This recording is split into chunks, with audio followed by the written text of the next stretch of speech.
history comes in two forms.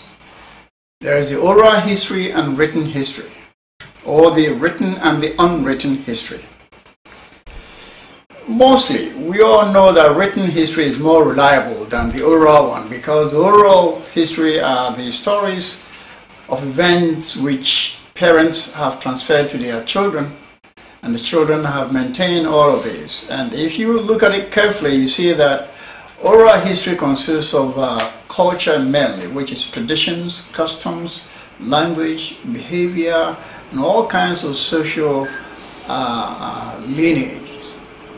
So we cannot really talk more of the unwritten, because that varies from generation to generation. So I'm going to talk about the written part of our history. Asante, as we all know, is a word that describes a people who live in the central part of Ghana. At the moment, I believe the Ashantis are about 4.6 million people, and we occupy about 10.2 landmark of the whole Ghana geography, the landmarks of the whole Ghana. Ashantis occupy about 10.2%. Now, what is Asante, or what normally is pronounced as Ashanti? If you read history books, there is an ancient history, well, not quite ancient, the oldest history about us was written in 1819. A British gentleman called Thomas Edward Bowditch came to our area here. He was sent by British merchants to come to study the people who call themselves Ashantis. And what he wrote is in a book which we all know is called Mission from Cape Coast Castle to Ashanti. It was published in 1819. Thomas Bowditch came here in 1817, and whatever he saw or learned is documented in that book. It is the oldest history book about the Asante people. In fact, you cannot go beyond Bowditch to find any comprehensive book that talks about Asante people. According to him, the Asante nation was formed by Osei Tutu. And Osei Tutu, according to him, was a kind of military leader. I think Opeeno Sekojo and Safo Kantanka would be ready to tell us the root source of Asante. They know better than myself in that sense. But what we know is that the founder was Osei Tutu, who is believed to be an Asante person. He came to merge all the municipalities or the small towns around his neighborhood, around Kumau, Bantama, and maybe one or two others. He merged them all into a single unit. He learned this art, I believe, from the Denchera people, who most of the people in this area, Dencheras were the overlords of the Akan people in this area. So this guy learned a lot from them, and he came to unite the people, and they became very, very strong. And they were able to co-opt a whole lot of neighbors into the kingdom. It's believed that Osei Tutu conquered Achim, Asin, Denchera, and later on some other states. He became very powerful, and he formed a very powerful nation. And when he died, the next person who came to the throne was Opoku Ware. Opoku Ware is believed to be the son of Osei Tutu's mother. They were sisters. And he also added some territories onto the Ashanti Kingdom. And if you look at the history closely, you see that all the leaders, especially the first 7 leaders from Osei Tutu up to the beginning of the 18th century, the 19th century, you see that they were all warriors. And they were able to defend themselves and also annex other nations at the time. So now, what we really want to know is the written story of these leaders.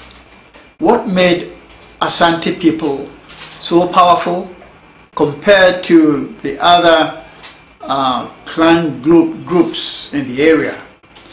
I think it was purely due to the dynamic leadership of these kings. They did pretty well.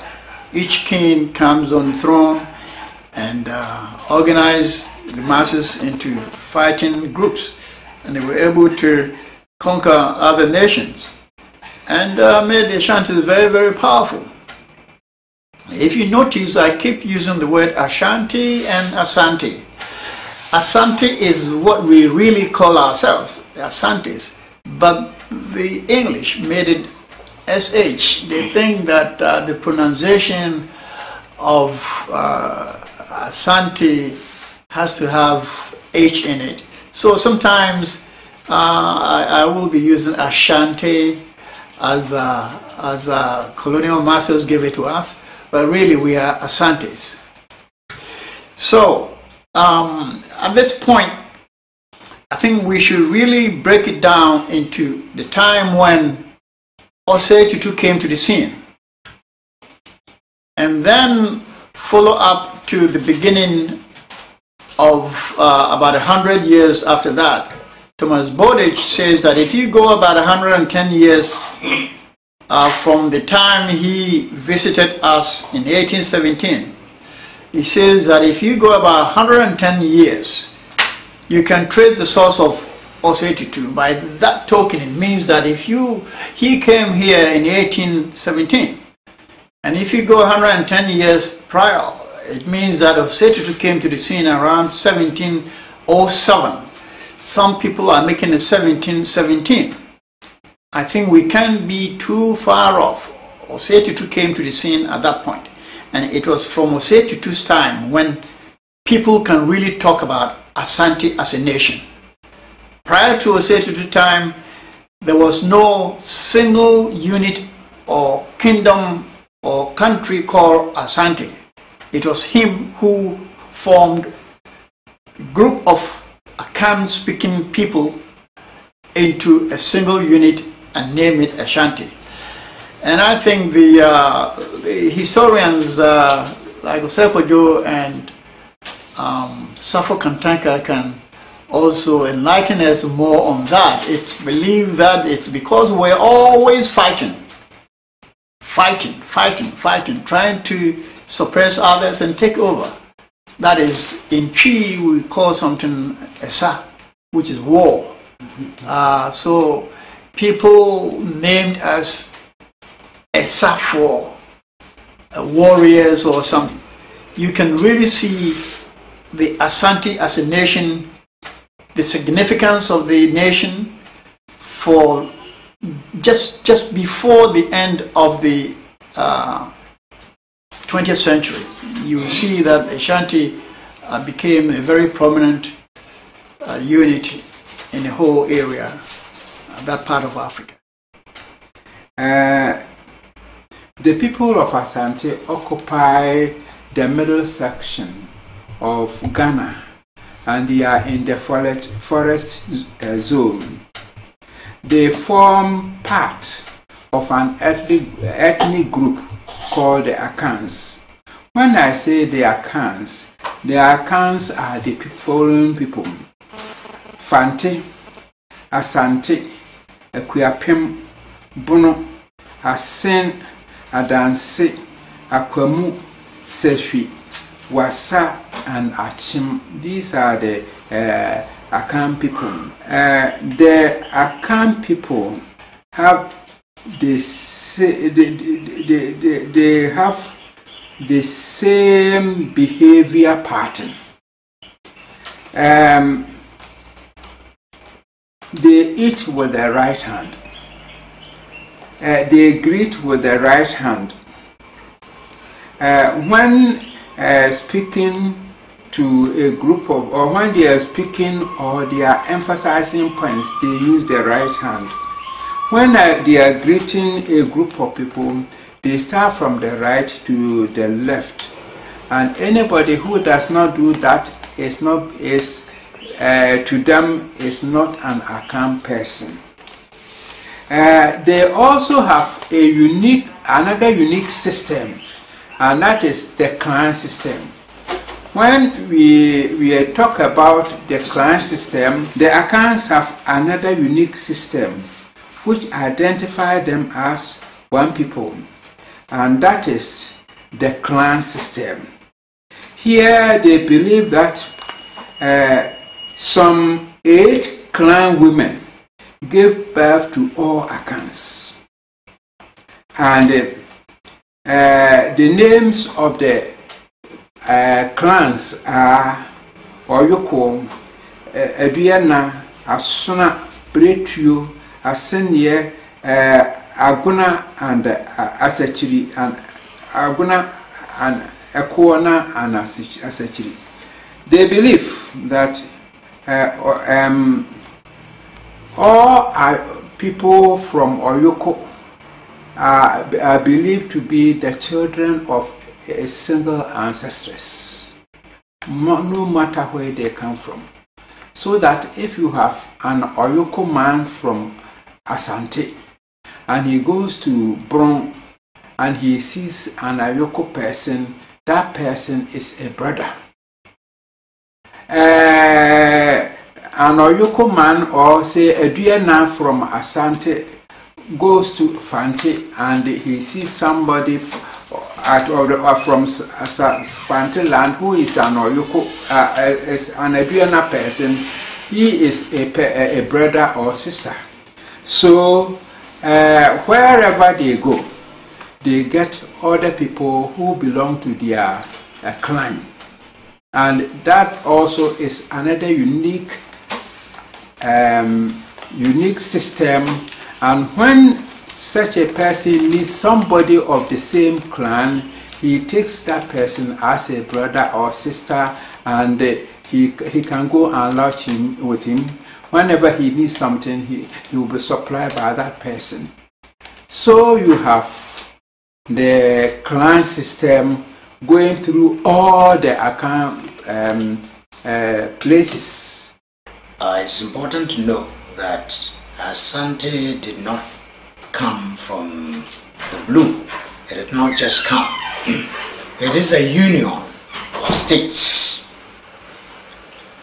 States of what people call tribes, nations, and city-states came together to make up what we call Asante today. Now, the nations that existed, some have been mentioned already, but I think some were left out, and it's important that I add those that were left out. The Akans could be found, of which the Asante is part. The Akan, of which the Asante is a part, is found in Ghana. The larger group of the Akans are in Ghana. Then Ivory Coast. You may have heard of some of these names that constitute the Akan nation. Some are the Nzema, who live in Ghana and Ivory Coast. So there are Nzemas in Ghana and there are Nzemas in Ivory Coast. Wassa in Ghana, Sefi, Aorin, and Bono in Ghana. We also have Bono in the Ivory Coast. In the Ivory Coast, there are still prominent Akan group called the Anin, Baule, and Bete. over 58% of the Akan community live in Ghana. That is to say, if you take the population of Ghana, about 58% or even more are Akans. Now, if you go to Ivory Coast, about 42% or even more are Akans. So the Akan population of the Ivory Coast is about 42%. The Akans have certain things in common. They are matrilineal, that is, they identify themselves according to their maternal lines. And it was mentioned that there are about 8 clans.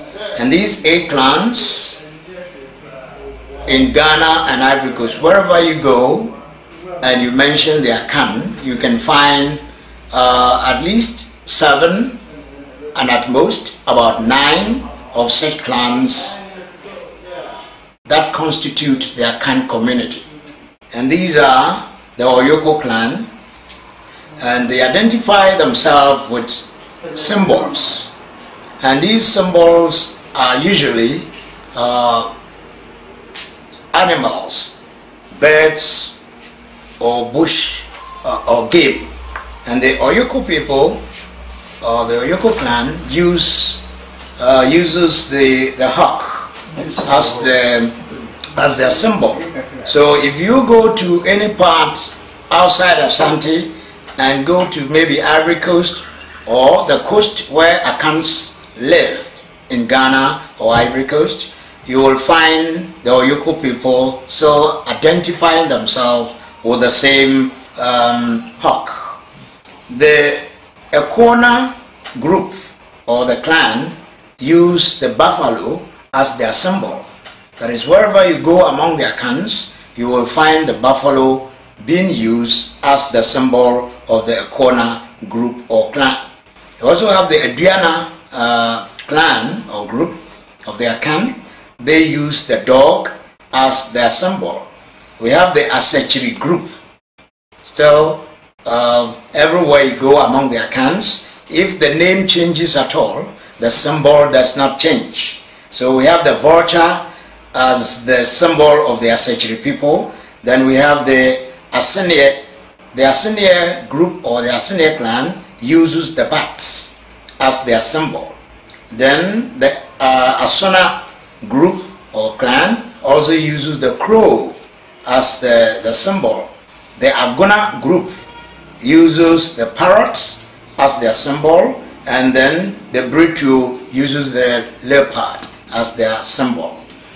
One other significant identity of the Akan, common identity, is the naming. They actually name their children according to the days of the week, the days they were born. Now, if a person is born on Monday, Kwajo is Monday, and Kwame is Saturday. Kwame is born on Saturday. Then we have the Sunday, which is Kwesi for a male and Kosuya for a female. Yeah, the Akan also believe that they have a common origin. They have a common origin, and they have common eating habits, common behavioral pattern. That is to say, what would hurt an Ashanti man or woman would hurt an Achim or would hurt somebody from Mfante or wherever. So long as they are Akans, they identify themselves with these things. The feelings are virtually the same. The place of origin, they believe the Akans in general, for which the Ashanti form part, believe they originated, or their origin could be traced to the ancient Ghana. That is within the Mali area. That is where ancient Ghana was. So from ancient Ghana, they moved gradually, step by step, not overnight, years, to other places. So they moved through the northern part of Ghana and came and settled at Bonomaso, which is the Bono community, which exists today. And that is where they started spreading to various parts of Ghana and Ivory Coast. So this is a gist of the people called Akan and their origin. The Asante people who form part of the Akan people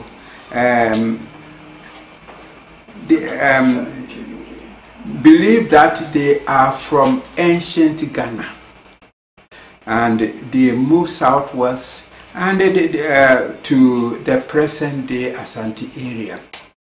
The reason for their movement was, one, population explosion. They were farmers and they wanted large areas of land to farm, and at a certain point the Ghana Empire was so populated that they had to move to find places adequately for their farming ventures.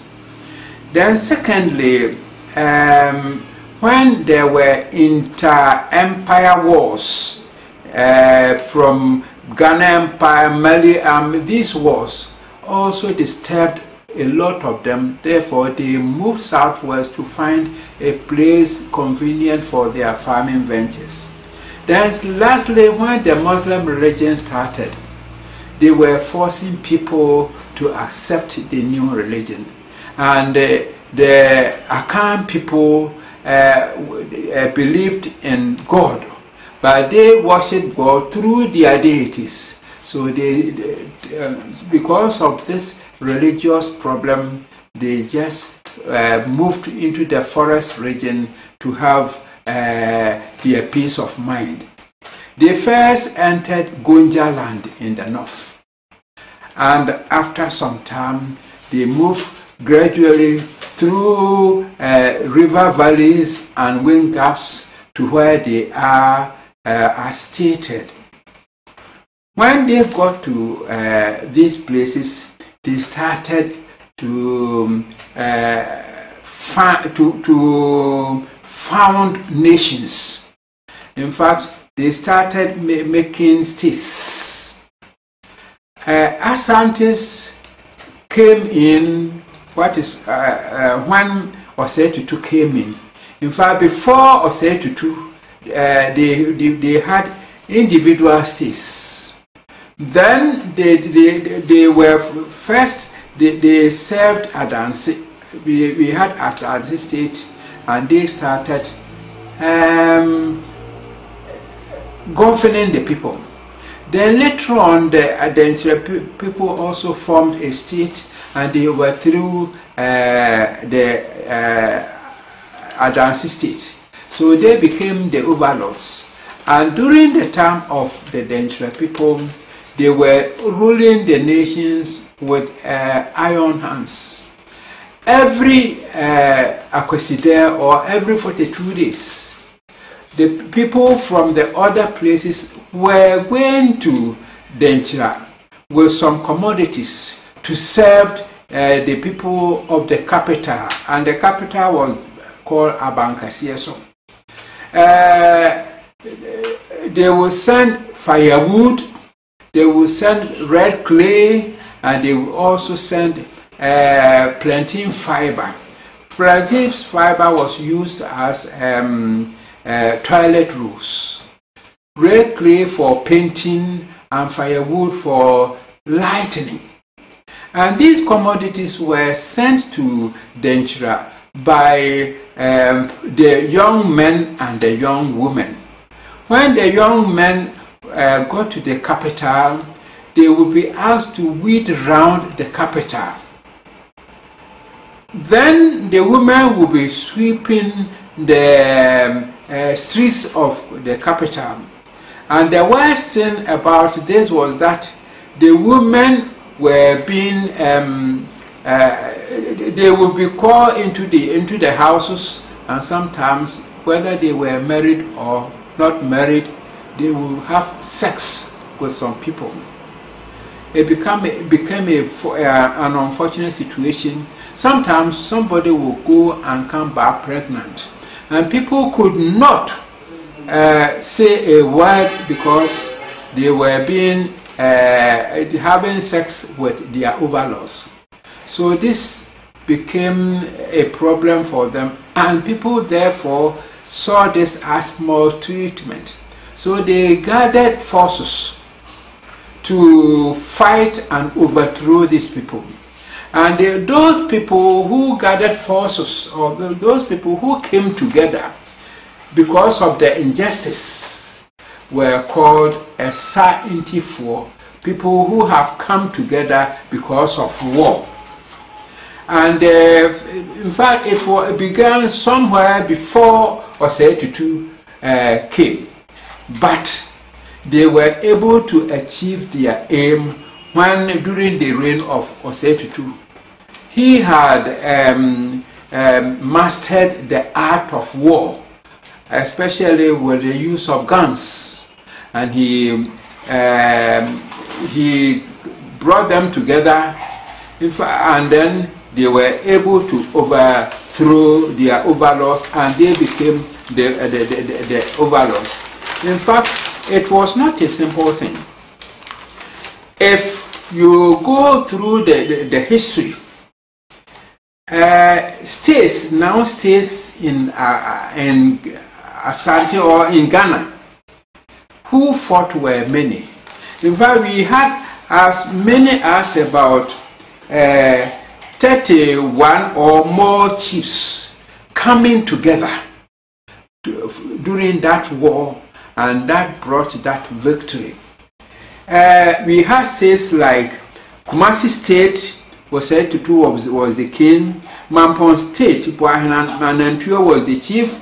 Kokofu State, Ajemampomfi, Jabin, Adakwa Yadom, Bekwai, Egu Ayabuafu, Nsuta, Udro Penin, Kwa Maim, Kumawu, Chinebua Kodria, Joso Dikopim, Sumija, Onomapel, Agona Konfanochi, Kontinase, Ochre Fram, Bechem Fusua Henia, Asokore, Kwatarin the first, Jansa, Yabua Kodie, Ubogu, Okani, Jadem, Tabri Tiatri, Denyanse, Akusan Yadom, Agogo, Kwabnetoku, Bompata, Ofusuhina Penting, Kwa Mime, Ntro Nimpa, Offenso, Yafia Kenting, Manson Quanta, Bofobi, Boposo, Boama Obin, Asokore, Boachi Dankwa, Amuafu, Akuoku Nimpa the first, Adankrenya, Efo Akwesi, Mabai, Dakumunchi, Dian Quanta, Boachi Tromon, Asamine, Akurajima, Akodie, Kwabnebrua, and Tepa. These were all states, individual state chiefs who came together to fight the Denkyira people to conquer them. So the war of liberation had a lot of people coming together to fight. Another thing about them was also people were determined even to sacrifice. Apart from the people going to war, they sacrificed themselves with their lives. These were the chief of Maskasi called Asensufu Kofu, the chief of Ejuso called Dikopim, the chief of Kumawu called Chinebua Kodua, and finally the chief of Mampong, Boahin and Ntuo. They sacrificed their life with their life in order that Asante nation could stand on the feet. If people want to know more about the Asantes and everything and the wars, you can get them from Asante History Part 1, Asante History Part 2 Volume 1, Asante History Part 2 Volume 2, written by myself, Osei Kwadwo. Thank you. I'm going to add just a little bit of our history to what we have already heard from Mr. Osei Kwadwo and Mr. Osei-Bonsu Safo-Kantanka.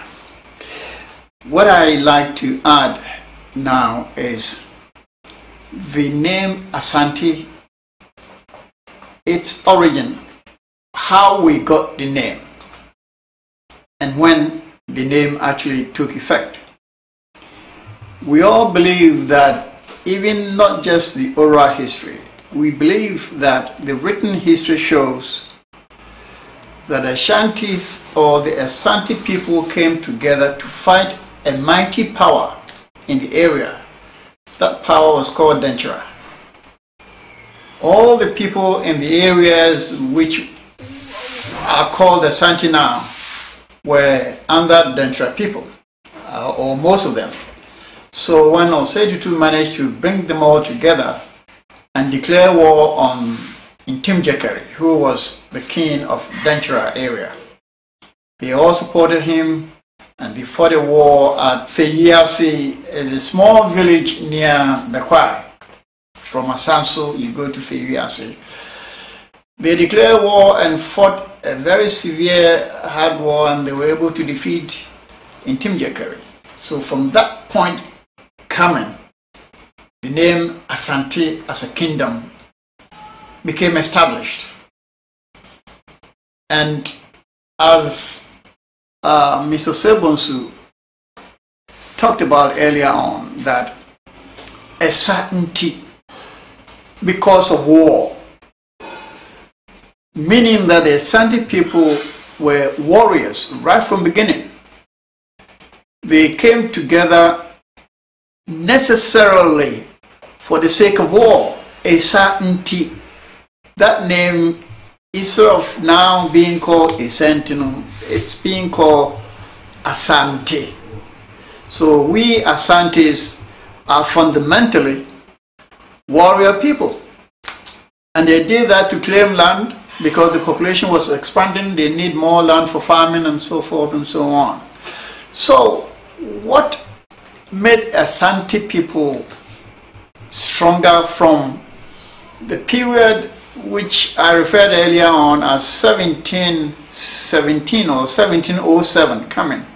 You could see that there's been a series of war leaders. From Osei Tutu, we come to Opoku Ware, Kosi Ubudum, Osei Kwadwo, and so forth and so on. They all play their role, and each king that comes on throne try to add one or more states to the kingdom. So the kingdom became really large. Just before the falling, it became to fall around 1870s. It has become very huge, controlling more than 75% of the whole Gold Coast at the time. So this is the basis of Asante as a kingdom. And I think I will let Mr. Osei-Bonsu to talk about the kingdom itself, right from Osei Tutu coming up, how it became large and powerful nation, which caused even the British to send someone to come to study that powerful kingdom.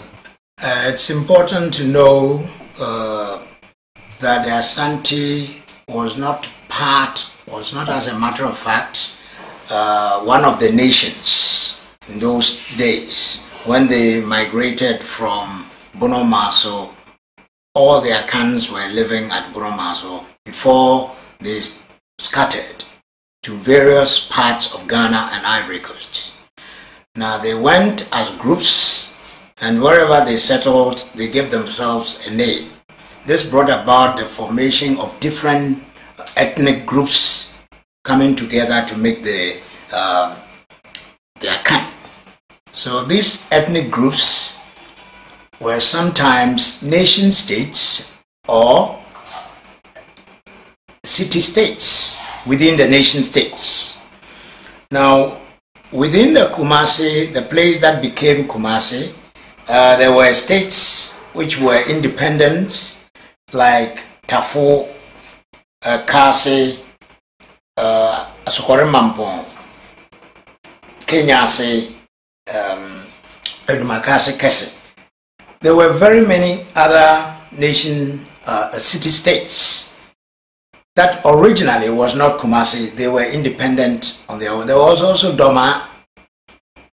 The Doma we see today, which is a state on its own, originally was one of the states, one of the nation's city-states within the Kumasi metropolis. Apart from the Kumasi, the city-states that made up Kumasi, there were also independent nation-states. These independent nation-states, apart from Kumasi, were Adanse, Sechere, Ahafo, Manjina, which capital is Ofinso. Then we have the Bono, Amansie. So in Amansie, they had, within the Amansie nation state, they had Bekwai, Kukufu, Asuminya, and many more. Within the Bono state or nation state, they had Techiman, Doma, Drobo, and within the Ahafo, we also had Tepa, Dwaya, Nkwanta, Bichim, and others. Then we had the Asante Achem. Asante Achem had Agogo, Ubugu, Asankare, Bompata, and many more. Sechere area. The Sechere area, or the Sechere state, had also city-states within it, and that were Mampong, Dwabe, Kumawu, Nsuta, Aguna, and all these coming together to form the Adanse was a nation state with only one capital, with one state, one city state, which was the capital, and that was Formina. And with all these states, they were struggling among themselves. They were trying to exhibit their powers. Each was struggling to be the leader, so that there were a lot of squabbles, fighting, and so these nations went to war many, many times. One would ask, how did people start to concentrate, population start concentrating around the Kumasi region? It came about, they were at a place.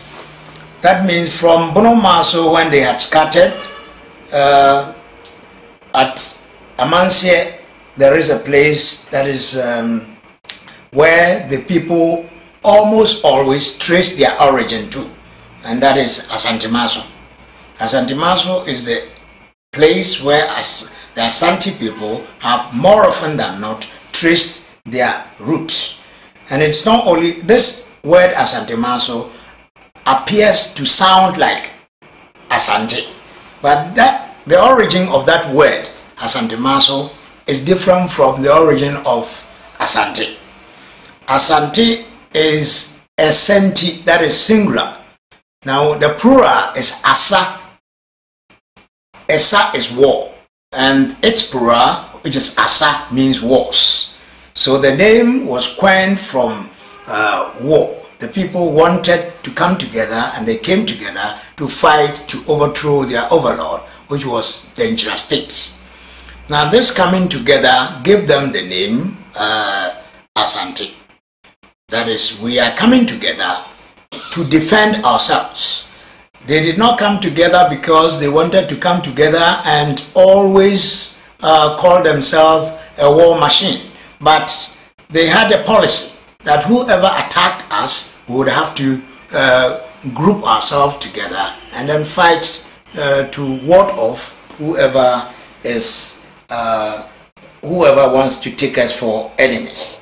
It's significant to know that the people who call themselves Asante people have always traced their origin to Sumya Santemaso within the Amansie district of Asante.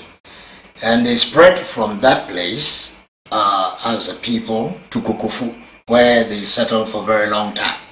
From Kukufu, a greater number of them moved towards Kumasi, because Kwamai, which became Kumasi, and Doma were within the same area and were very powerful. So people, because of their power in trade and military might, people were trying to take shelter within the Kwamai and then Doma area.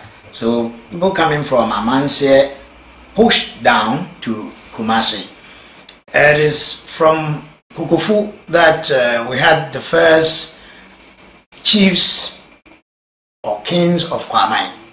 So we had, it's from Kukufu. They came from Kukufu, that is Chum Anenchi, Krobia Memfi, Utia Kente, and Obriebwa. They all came from Kukufu. Alright. So this is how they came from Kukufu to settle in Kwamai.